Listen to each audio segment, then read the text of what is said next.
All right, I'm Ed Rondthaler, and Dot, my wife and I came to Croton 3 weeks before Pearl Harbor in 1941. We were originally grew up together in Winston-Salem, North Carolina, and met each other at ninth grade high school. I'd been put back a year, flunked ninth grade, and that got me in her class, and it all came from a Christmas card that I sent her. So we parted. She came to New York before I did to be a nurse, to learn nursing at the Presbyterian Hospital in New York, and of course, I came up after college. I went to University of North Carolina at Chapel Hill and came up in 1929. We were married the next year, and I have had a life mostly in typography. It's been my interesting work, and developing photographic typesetting and so forth. We lived first in Greenwich Village for a couple of years, and then we got robbed twice and decided that was enough of that, so we moved out to Bay Ridge, and then had 3 boys and came up here with them, and have lived on Nordica Drive ever since. Of course, we were on the Croton River all the time. Our oldest boy was just beginning school. Our children were 3 years apart. Ed was 6, and Dave was 3, and Tim was nothing. He wasn't even 1 when we came up here. So and they very much grew up on the river. And we knew Cornu, he lived in the ferry house at the manor house. We knew him very early on, and he was a wonderful person. He's about 20 years older than I, and he seemed very old to me at that time. 56 years old, I think he was, but he loved the river.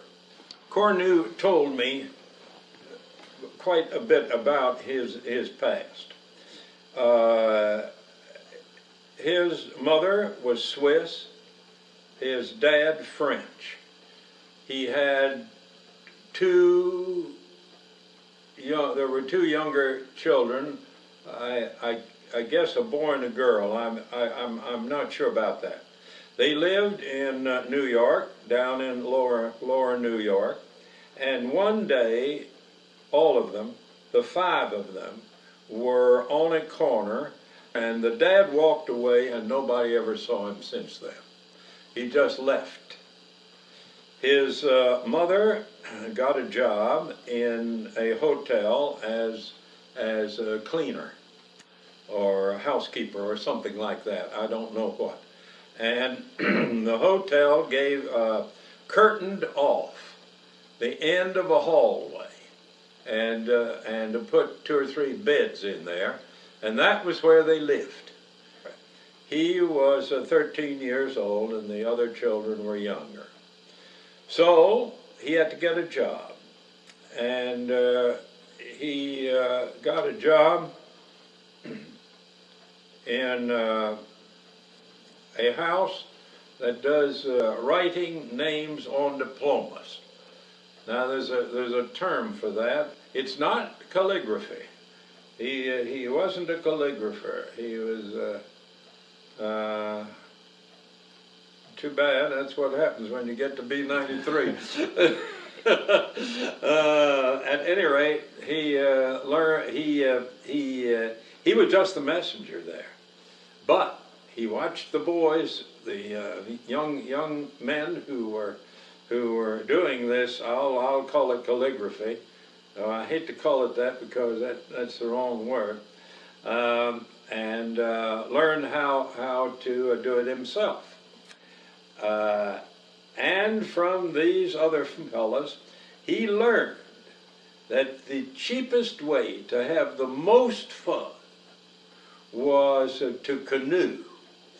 They all had canoes at the various canoe clubs around New York, the Dyckman Street one and the Englewood Canoe Club, and there were others. So Theodore, that was his name, Theodore Cornu. Theodore, as he went along, finally got a little money together, and there was a hardware store that sold canoes, and they had a fire, and he got one of the somewhat damaged canoes for $25, and he kept this canoe down under a dock on the Hudson River downtown, and he could get in under there because there were loose planks under the dock, and nobody else was coming in there, so of course perfectly safe. And he kept his canoe under the dock and repaired it gradually, and then would go out canoeing. When he got enough money, he joined the Dyckman Street Canoe Club, and that's at 200th Street. And that was good. But later on, he changed to the Englewood Canoe Club, which was across the river on the west side of the Hudson. And he liked that better. And Egon Ottinger was also in the Englewood Canoe Club. And Egon Ottinger, who gave $800,000 to the library, the Croton Library, 3 or 4 years ago, was a great canoeist in his young days. He often won contests and so forth. I knew him, of course, and they were both, Cornu and Egon, were both good canoeists. Well, Cornu used to, in the summer, you see, he had never married, so he was independent and could do the things that interested him, he and another fella used to come up to the Croton River and camp alongside where Indian Brook goes into the Croton River. Now, you may not know where Indian Brook is, but if you went to the Van Cortlandt Manor Ferry House and went directly across the Croton River there, you would come to Indian Brook, which comes down from the Ossining side, from the Crotonville side. And they camped there for several summers, and they kept looking over. It was pretty wet camping there, and they kept looking over at the ferry house, which wasn't occupied then. And after 2 or 3 summers, they got up their courage and approached Miss Van Cortlandt to ask if they could camp on their near the ferry house. And she said, yes, if you'll keep everything neat. Now, of course, Cornu was very neat. There was no question about that. So they moved over there on high ground. And he said that was just wonderful. Things weren't wet and all the time, and they could really have a good time there. Well, after a couple of summers of that, his partner, whose name was Berger, his partner, I'm glad I remembered that because I'd lost that name for a long time. It just comes back to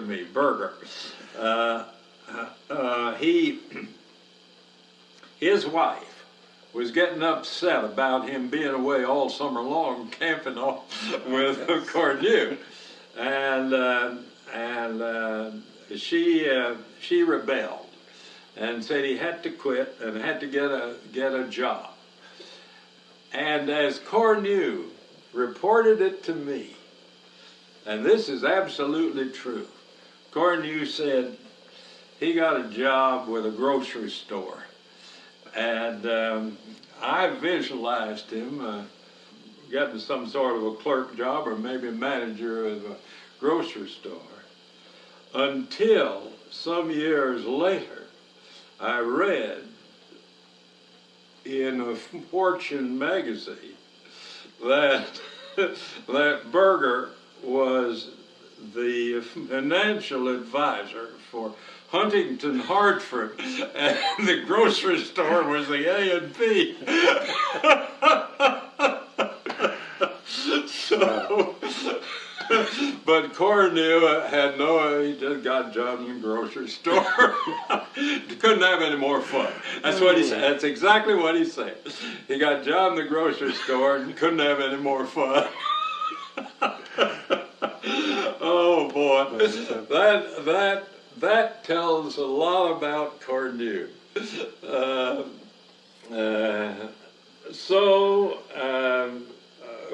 We kept our canoe down at the Cornu's, and Cornu built canoes, beautiful wooden canoes, all wood. They were gorgeous, and he hung them from the ceiling of the ferry house. You'd go in there and here would be canoes hanging from the ceiling. He may have sold them on occasionally, I don't know. Oh, there's a story about the whaler, that's right. And he was building it. He was a great Indian lover, and he knew exactly how the Indians built these things. And he was using the same dimensions that the Indians used on their whalers. And he wanted to do this. It's true that the Indians would have covered it with something. He ended up covering it with a canvas, but all the dimensions, it was 6 feet wide at the widest place and 3 feet deep. So this was a whopping big thing. And he had been building it for several years. And I asked him what he was building it for. Well, he said, I want to show him something.